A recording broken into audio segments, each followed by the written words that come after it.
আসসালামু আলাইকুম। বঙ্গোপসাগরে সৃষ্টি হওয়া ঘূর্ণিঝড়ের প্রভাবে আবারও নতুন করে ধেয়ে আসছে এক শক্তিশালী বৃষ্টি বলয়।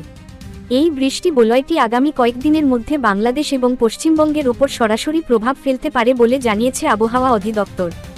বর্তমান ঘূর্ণিঝড়টি বঙ্গোপসাগরের দক্ষিণ পশ্চিমাঞ্চলে অবস্থান করছে এবং ধীরে ধীরে এটি উত্তর পূর্ব দিকে অগ্রসর হচ্ছে। এর কেন্দ্রের কাছাকাছি এলাকায় ঘণ্টায় প্রায় 70 থেকে 90 কিলোমিটার বেগে দমকা হাওয়া বইছে। সমুদ্র এখন বেশ উত্তাল, তাই উপকূলীয় এলাকায় জারি করা হয়েছে 3 নম্বর স্থানীয় সতর্ক সংকেত। আবহাওয়াবিদদের মতে, এই ঘূর্ণিঝড়ের সঙ্গে যুক্ত বায়ুপ্রবাহ এবং জলীয় বাষ্প বাংলাদেশের দক্ষিণাঞ্চল, বিশেষ করে খুলনা, বরিশাল এবং চট্টগ্রাম বিভাগের ওপর দিয়ে প্রবাহিত হতে শুরু করেছে। এর ফলে আজ রাত থেকেই উপকূলীয় এলাকাগুলোতে অস্থায়ী দমকা হাওয়াসহ মাঝারি থেকে ভারী বৃষ্টিপাত শুরু হতে পারে। কাল থেকেই এই বৃষ্টি বলয় ধীরে ধীরে ভেতরাঞ্চলে ছড়িয়ে পড়বে। ঢাকা, ময়মনসিংহ, কুমিল্লা, রাজশাহী এমনকি রংপুর পর্যন্ত পৌঁছে যাবে বৃষ্টির প্রভাব।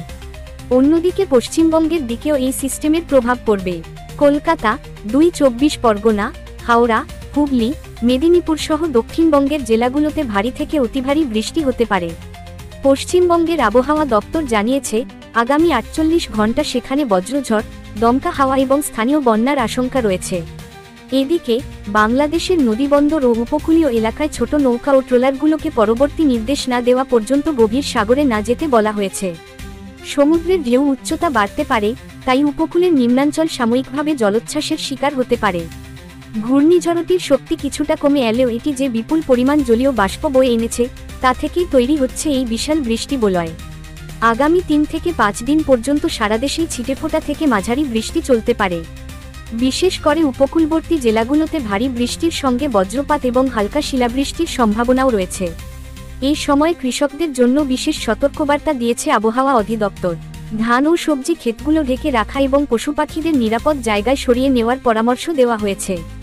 শহরাঞ্চলে জলাবদ্ধতার সমস্যা দেখা দিতে পারে, তাই বিদ্যুৎ সরঞ্জাম থেকে সাবধান থাকা জরুরি। এই বৃষ্টি বলয়ের ফলে তাপমাত্রা কিছুটা কমে যাবে এবং আগামী সপ্তাহের মধ্যেই দেশের বিভিন্ন অঞ্চলে শীতের আমেজ অনুভূত হতে পারে। অর্থাৎ বলা যায়, এই ঘূর্ণিঝড়ই নিয়ে আসছে বাংলাদেশের শীত মৌসুমের প্রথম স্পষ্ট বার্তা। দর্শক ও বৃন্দ, আপনারা বর্তমানে যেখান থেকে এই ভিডিওটি দেখছেন, কমেন্টে জানিয়ে দিন আপনার এলাকায় এখন কেমন আবহাওয়া চলছে। ভিডিওটি যদি তথ্যবহুল মনে হয় তাহলে লাইক দিন, বন্ধুদের সঙ্গে শেয়ার করুন এবং আমাদের চ্যানেল ওয়েদার বাংলা 24 সাবস্ক্রাইব করে রাখুন, যাতে পরবর্তী আপডেটগুলো সবার আগে পেতে পারেন। বাংলাদেশ এবং পশ্চিমবঙ্গের আপডেট ঘূর্ণিঝড় পরিস্থিতি, বৃষ্টিপাতের মাত্রা ও সম্ভাব্য শীতের আগমনের খবর নিয়ে আমরা থাকব নিয়মিত আপডেট নিয়ে। সাবধানে থাকুন, নিরাপদে থাকুন। আল্লাহ হাফেজ।